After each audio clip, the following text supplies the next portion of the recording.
Okay, what's happening, team? Hope you're all doing well. So in today's video, we're going to be going over how you can more effectively plan out your week ahead of time. Now, this is especially effective for you guys who have first came onto the program now and are first starting off, because these first 21 days of the program is where we're really going to work hard to establish new lifestyle habits, establish a good training routine in the gym, and also get things going like meal prepping, like tracking and all that good stuff. For you guys who are already on the program, this is also going to be really effective because one of the biggest barriers that we face when people are well into the program is, imagine if a family event is coming up, or if we randomly get something sprung up at work that happens in the week and we've got to completely change our shifts around, and it just completely ruins our routine. So if you're struggling with routine at the minute, if you're struggling creating your routine, this is really going to help you out. Okay. So what do I mean by planning ahead of time? Well, it's exactly what it says on the tin. What I want you guys to do, right, is first of all, use any kind of calendar, but to me, Google Calendar is the most effective, and link your email address onto it. Okay? So download Google Calendar, check your Apple Calendar, whatever it is, and link your email address. From here, I would like you guys to sit down every weekend and plan out your entire week of not only training, not only when you're going to meal prep, but also really important stuff like work. So when you're going to work your shifts, like family events that are coming up, if you've got a wedding or a birthday, anything like that. But then also any social occasions that you have coming up. All right. And the best time to do this is at the weekend. I prefer to do this on a Sunday more than anything else because I don't really have anything going on a Sunday. I don't really check my messages on a Sunday. So I can really effectively plan everything out because there's no noise and there's no way someone's going to spring someone up randomly. Okay. So how do we go ahead with this? Well, you've already seen on my page here that I've got a few things scheduled in. I'm obviously doing this on a Wednesday, so it's a bit all over the place. Um, but we need to plan in first what is most reliable. So for the majority of you guys who work 9 till 5, the most reliable thing that you can plan consistently is your work shifts, right? Or your work shifts rather.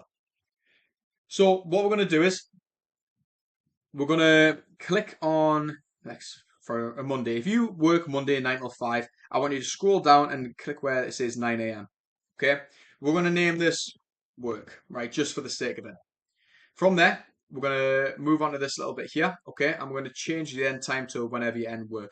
Again, this is going to be really flexible. A lot of you guys work overtime, and a lot of you guys don't even know when you're going to finish. But if we can just plan out to be as close or estimate as closely as we can, we're going to be in a lot better of a position than if we didn't plan at all, right? So let's just, for the sake of it, put 9 till 5, okay?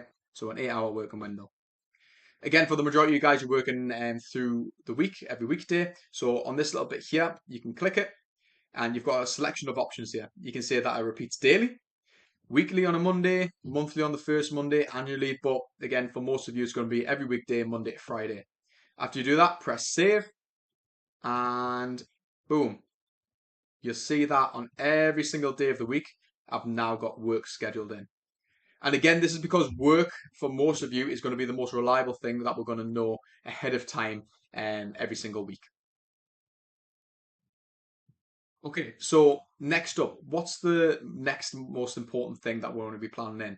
Well, I don't know about you, but for me, it's any family or social occasions that I know that I have coming up. Any birthdays, any nights out, any time I might go and visit me nana and granddad, anything like that, I want you to plan in next, okay? Because that is going to take priority over any training that we're doing, over any meal prep that we're doing. And, you know, if you've got it coming up, and for some reason you think that you're going to go to the gym the same time you're going to do that, and then you get two things coming up at the same time, it's just not going to work out. So we need to pre-plan this. So it's I'm currently in Newcastle now, but I'm going to be moving away to Thailand next week. But I've got a little leave and do on Saturday, so that's a social occasion I want to be planning in. So Saturday 2 p.m. what I'm going to plan in is my leave and do. Okay, so we scroll down to Saturday, we click 2 p.m.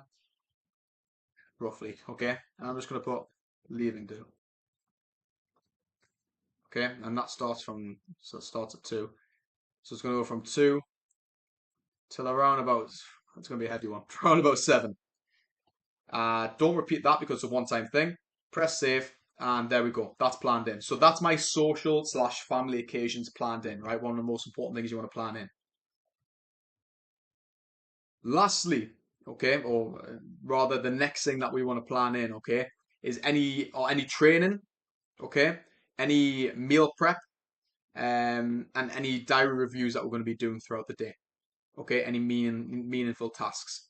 So the first one's going to be training. So once you've scheduled in your work, once you've scheduled in any social or family occasions that you got, you should have quite a bit of free time.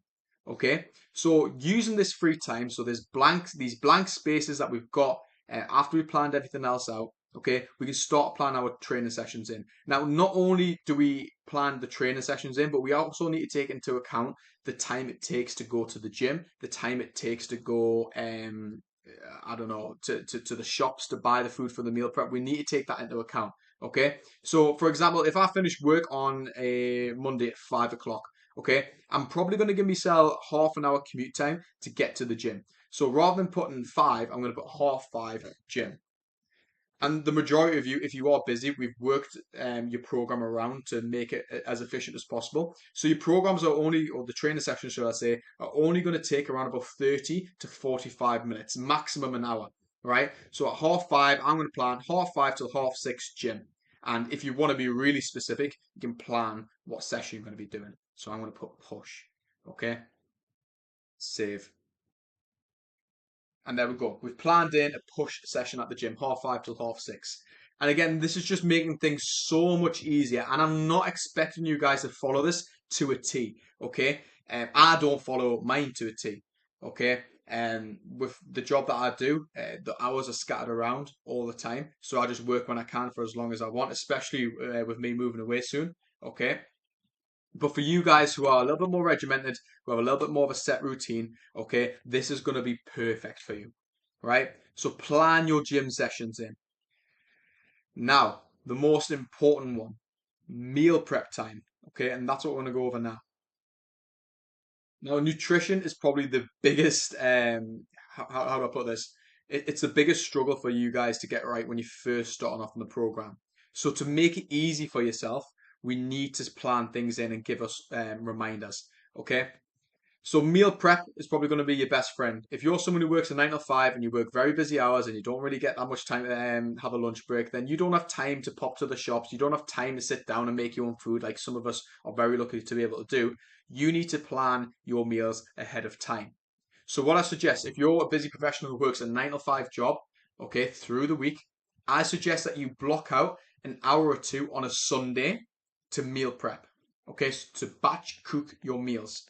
So this is if you're not already getting some of the prep deliveries or the kitchen deliveries through Tesco that I talk about in another video. If you're someone who likes to cook your food, this is going to be ideal for you.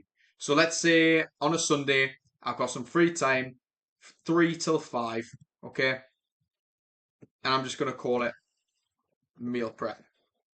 So this is where you're going to sit down or stand up rather in your kitchen and you're going to prepare all your food, okay, for the following day. So what I like to do is if you're, again, a busy professional who works 9 to 5, Monday to Friday, on a Sunday, block out 2 hours where you're going to prep food for Monday, Tuesday, and Wednesday.